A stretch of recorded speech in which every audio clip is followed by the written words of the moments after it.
दोस्तों, जब भी हम किसी पुरानी इमारत या फिर किसी पुरानी चीज को देखते हैं, हमारे दिमाग में एक ख्याल आता है कि आखिर कैसे उस समय के लोगों ने इसे बनाया होगा। पर क्या कभी आपने सोचा कि अगर उस समय के लोग आज की बनाई हुई चीजों को देखते तो क्या सोचते? आज की कहानी कुछ इसी तरह की है, जिसकी शुरुआत होती है पुराने रोम से, यानी कि इटली से, जहाँ राजा अलेक्जेंडर का राज चल रहा है। उनकी प्रजा में से एक लूका नाम का कारीगर है, जो कि बड़ा ही मशहूर है अपने डिजाइन की वजह से। लेकिन एक समय के बाद लोगों को वो भी अब कुछ खास पसंद नहीं आते और इसीलिए वो दर दर भटक रहा है काम के लिए। लेकिन कोई उसे छोटा मोटा काम भी नहीं देता, जिसके चलते वो बहुत ही परेशान है। एक दिन ऐसे ही जब वो चीजों से थक गया, तब जाकर थोड़ा विश्राम करने का सोचता है। इसके लिए उसे पूल सही जगह चुनी, जो खुद उसी ने डिजाइन किया था सालों पहले।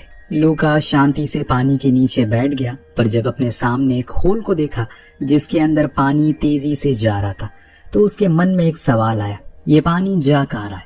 इसी को पता लगाने के लिए वो करीब गया, तो वो पानी का प्रेशर इतना ज्यादा था कि उसे अपने अंदर ही खींच लेता है। जब वो बाहर आया तो असल में आज के जमाने के पब्लिक बाथ में था, यानी कि वो उस पानी के जरिए 10वीं सेंचुरी से सीधा 2025 में आ गया, जो कि बहुत ही हैरत अंगेज था। लेकिन मैं और आप जानते हैं कि उसने टाइम ट्रैवल किया, लेकिन ये बात लूका को पता नहीं है। उसे तो लग रहा है कि शायद वो नींद में है और ये सब सपना है। लेकिन कुछ ही देर बाद उसे हकीकत का पता चलने वाला है, जब वो देखेगा कि आज के लोग ज्यादा बेवकूफ और बेरोजगार भी। जापानीज लोग तो उसे टूरिस्ट समझ रहे थे, इसीलिए वो उसे अच्छे से बात करते हैं। लेकिन जब लूका वहां लगे टैप, फैन, वाइब्रेटर जैसी चीजों को देखता है, तो उसे लगता है कि शायद ये सभी चीजें उस पूल के नीचे किसी ने चुनवाई होगी, किसी ने छुपाई होगी, और ये लोग यहाँ के गुलाम हो सकते हैं। लेकिन जब वो बाहर निकला तो उसे हल्का हल्का एहसास होने लगा शायद वो कहीं और ही आ गया। इस बीच वहां उसे लेडीज बाथरूम में पहुंच गया, जहाँ सारी औरतें उसे बिना कपड़ों के देखकर डर गई। एक ने तो उसे सर पर एक बॉक्स से मारा, जिससे वो वहीं बेहोश होकर गिर पड़ा। तब एक लड़की ने इसी का फायदा उठाकर उसका स्केच बनाना शुरू कर दिया, क्योंकि उसे हमेशा से कार्टूनिस्ट बनना था। इतने में वहां पर कुछ लोग आकर उसे मेल एरिया में ले जाते हैं और एक माइल्ड ड्रिंक पीने को देते हैं, जो पीकर लूका के होश उड़ गए। उसे समझ नहीं आ रहा है कि इन गुलामों ने दूध से इतनी अच्छी ड्रिंक कैसे बना ली। अब सीन एक बार फिर से शिफ्ट होता है 10वीं सेंचुरी में, जहाँ लूका के सभी साथी उसे जगाने की कोशिश करें, क्योंकि वो अचानक से सो जो गया। जब उसकी आंख खुली तो उसे लगा कि ये सब कुछ जो देखा, लेकिन जब उसने अपने साइड में पड़ी वही ड्रिंक की बोतल देखी तो उसे एहसास हुआ कि ये तो सच था। खैर, इसके बाद उसे एक पूल डिजाइन करने का काम मिलता है, तो उसके अंदर वो वही सारी चीजें बनाता है जो उसने 2025 में देखी थी, जैसे कि डिजाइन वाले पर्दे, कुछ बकेट और वही दूध वाली ड्रिंक, जिससे सभी बेहद ही आकर्षित होते हैं इस पूल की ओर। ऐसा करके एक बार फिर से लूका की धीरे धीरे करके अपनी पुरानी चाबी को बना रहा था। उसी दौरान उसकी मुलाकात एक बूढ़े आदमी से हुई, जिसकी तमन्ना थी कि ऐसा पूल हर एक रोमानियन घर में हो, ताकि जो गरीब लोग हैं वो भी गर्म पानी के पूल का मजा ले सके, क्योंकि यहाँ पर आने के लिए पैसे जो देने पड़ते हैं। इतने में उस बूढ़े आदमी का स्क्रबर पानी में गिर जाता है, जिसे उठाने के लिए जब लूका नीचे गया तो उसके दिमाग में वही बातें चल रही, अगर सभी के घर में एक छोटा पूल हो तो कितना अच्छा होगा। तभी अचानक से वही पानी का प्रेशर आ गया और उसे खींच कर ले गया। इस बारी वो एक पर्सनल बाथरूम में था, जहाँ छोटा सा बाथटब था जिसमें गर्म पानी भी है, जो देख लूका के होश उड़ गए कि ये क्या बवाल चीज है। लूका को लगा कि शायद कोई गुलाम नीचे से पानी को गर्म कर रहा होगा और इसीलिए यहाँ से गर्म पानी आ रहा होगा। इतने में वहां पर एक बूढ़ा आदमी आया, जिसने एक बाथिंग हैट पहनी थी। वो लूका को अपनी पीठ की मैल छुड़ाने का काम देता है, जो करने के बाद वो वहां रखे एक स्प्रे को देखता है, जो गलती से उसी के मुंह पर चल गया, जैसे कि एक बार फिर से वो अपने समय में आ गया। पर उसने उस बूढ़े आदमी के घर पर एक टैप, शावर, एक बाथिंग बनाकर दे दिया, जिसे पाकर वो बेहद ही खुश था। इसीलिए वहां के लोगों ने अब लूका के आविष्कारों को देखकर उसे रोम का नंबर 1 आर्किटेक्ट बना दिया। इससे उसकी बीवी भी बेहद खुश होती है। लेकिन लूका के चेहरे से लग रहा है कि मानो वो कुछ सवालों के जवाब की तलाश में, लेकिन उधर उसकी बीवी वो तो अपने में ही मगन है। दरअसल उसे अपने बच्चे चाहिए थे, पर लूका तो उन्हीं गुलामों के बारे में सोच रहा था कि उन्होंने इतनी अजीब अजीब चीजें कैसे बना ली। लेकिन यही ये सब नहीं रुकता। जब राजा ने शहर में बने कुछ नए बाथिंग टब को देखा तो हैरान हो गए कि ऐसा कैसे कोई बना सकता है। इसीलिए उसने फौरन लूका को अपने महल में बुलाकर कहा कि वो उसके लिए एक नया ऐसा ही हम्माम बनवाए, यानी कि बाथिंग टब।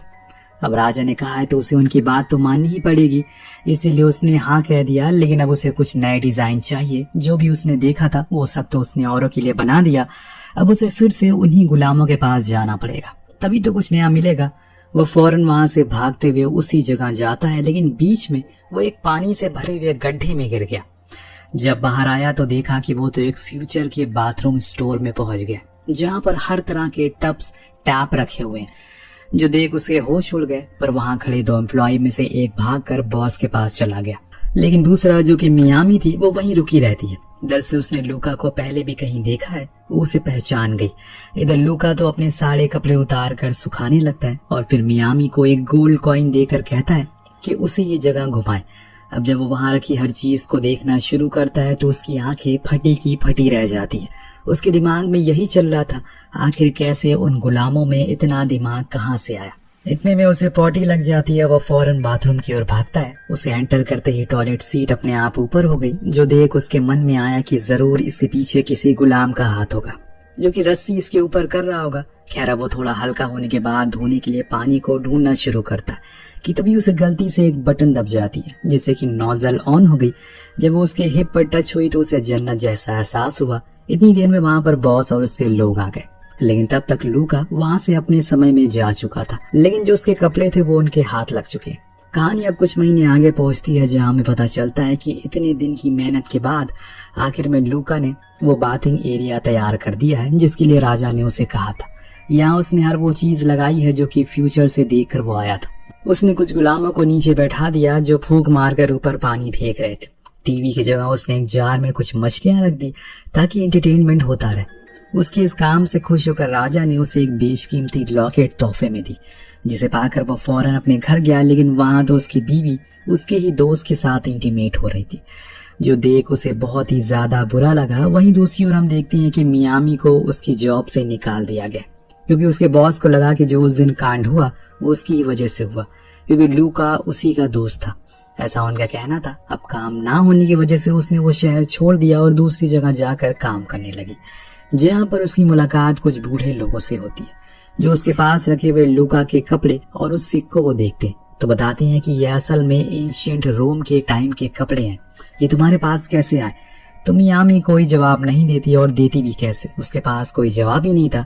वो चुपचाप जाकर अपने रूम में कुछ किताबों को पढ़ना शुरू करती है, जिससे कि उसे इन सब चीजों के बारे में और जानकारी मिल सके। इधर एंशिएंट रोम में लूका अपनी बीवी से धोखा खाने के बाद तन्हाई में कहीं पी कर पड़ा था। तभी उसके पास राजा के कुछ लोग आते जो उसे अपने साथ लेकर जाते हैं। राजा उसे कहता है, मेरे बेटे की एक लेक में गिर जाने से मौत हो गई। सालों बाद जब मैं उसी लेक किनारे कल बैठा तो एक मगरमच्छ मेरे बेटे के रूप में आया और मुझसे बात भी की उसने। इसीलिए मैं चाहता हूँ कि तुम मेरे बेटे के लिए एक बाथटब बनाओ जिसमें वो आराम से रह सके, उसे किसी प्रकार की कोई तकलीफ ना हो, पर हाँ अगर उसे कुछ भी हुआ तो तुम्हारी मौत तय है। यहाँ बेचारा लूका तो अभी तक इंसानों के लिए ही काम करता था, पर अब उसे जानवरों के लिए भी काम करना पड़ेगा, जिस चीज का उसे कोई आइडिया नहीं। क्या मगरमच्छ नॉर्मल पानी में भी सरवाइव कर पाते हैं या नहीं, इसी चिंता को दूर करने के लिए वो थोड़ा नहाने चला गया। लेकिन तभी पानी में बुलबुले बनने लगे। कुछ इस तरह से वो एक बारी फिर से फ्यूचर में पहुंचा, लेकिन इस बारी एक गांव था जहां पर कुछ बूढ़े लोग उसका इलाज करते हैं, क्योंकि उस बारी उसे कुछ चोटें भी आई थी। इसके बाद वो उसे ले जाकर एक ऑर्गेनिक बाथ में नहलाते हैं और साथ में उबला हुआ अंडा भी खाने को देते हैं, जिसका स्वाद उसे बेहद पसंद नहीं आता। लेकिन जब उन्होंने उसे वाइन ऑफर की थी वो पीने के बाद बेहोश हो गया, क्योंकि उसे लगा कि ये जहर है। जब मियामी ने इस चीज को देखा तो उसे फौरन उसका नशा उतारा और पैरों पर खड़ा किया, लेकिन इतने में ही वो फिर गिर गया। इस बारी की तरह वो अकेला नहीं था, बल्कि उसके साथ मियामी भी थी, जो सीधा पानी में गिरने के तुरंत ही बाद उस दौर में चली गई जहां से लूका बार बार इस दौर में आता था। यानी कि मियामी अब 10वीं सेंचुरी में आ चुकी है। देखते हैं आगे क्या होता है। राजा के भतीजे की नजर जब मियामी पर पड़ती है तो उसे बेहद ही वो पसंद आती है, इसीलिए वो उसे ले जाने लगा। लेकिन तभी वहां अंदानो नाम का एक शख्स आकर उसे रोक लेता है। उधर राजा होने वाली जंग को लेकर बेहद ही परेशान थे, पर उसके दिमाग तब गर्म हो गया जब लूका ने उसे कहा कि वो उसके लिए काम नहीं कर पाएगा, क्योंकि वो किसी भी जानवर को कैद कर नहीं सकता। ये सुन तो राजा तो गुस्से में पागल हो गया, क्योंकि उससे पहले तो उसके लिए काम करने से इनकार किया और दूसरी चीज उसके बेटे को उसने जानवर कह दिया। और इसीलिए सजा के तौर पर उसने उसे देश निकाले की सजा दी, यानी कि वो अभी शहर में नहीं रहेगा। लूका इस सजा को मंजूर कर लेता है। उधर प्रेजेंट में देखते हैं कि उन्हें बूढ़ी लोगों में एक आदमी को फूल में कुछ दिखाई देता है, जिसको उठाने के चक्कर में वो डूबना शुरू हो गया। पर हद तो तब हो गई, उसे बचाने के चक्कर में सब डूब गए। तो यहाँ लूका तो बेचारा अकेले ही पहाड़ों में भटक रहा है, लेकिन यहाँ उसके लिए एक अच्छी चीज होती है, जो ये थी कि उसे यहाँ कुछ पानी के स्रोत मिलते हैं, जिसे पीने पर पता चलता है कि ये सेम उसी हॉट वाटर पूल की तरह टेस्ट कर रहा है। अब दिन भर चलकर वो वापस से रूम आ गया, लेकिन बिना किसी को दिखाई दिए, क्योंकि अगर इस बार राजा को पता चल गया तो वो उसे मौत की सजा दे देगा। वो सीधा मियामी के पास आया, जो पहले से बहुत घबराई हुई थी, क्योंकि उसे कुछ आइडिया नहीं है कि वो किस समय में आ गई है। पर हाँ, उसे हल्की फुल्की चीजें समझ में जरूर आ रही है, जैसे कि यहाँ की थोड़ी मोड़ी भाषा जो उसने किताबों में पढ़ी थी। इसके अलावा उसे कुछ नहीं पता।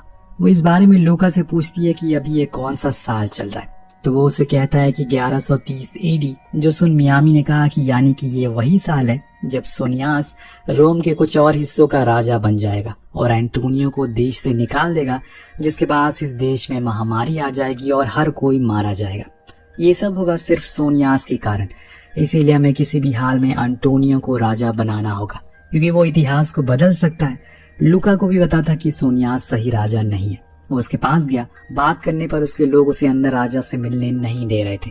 अब लूकस जैसे तैसे पहुंच ही गया, जहां जाकर उसने राजा सोनियास से कहा कि उसके पास एक आइडिया है। वो उस जगह के मैदान के करीब ही ऑर्गेनिक वाटर का बाथटब बनाना चाहता है, जिसे पानी में गहरे जख्मों को ठीक करने की क्षमता होती है। ऐसा करके हम अपने सैनिकों को जल्दी से ठीक कर सकते हैं और इस जंग को जीत भी सकते हैं। राजा को उसका यह आइडिया ठीक लगता है, इसीलिए वो तुरंत ही हाँ कर देता है। जिसके बाद लूका मियामी को लेकर उस जगह पर पहुंचा जहां उसे ये काम करना था।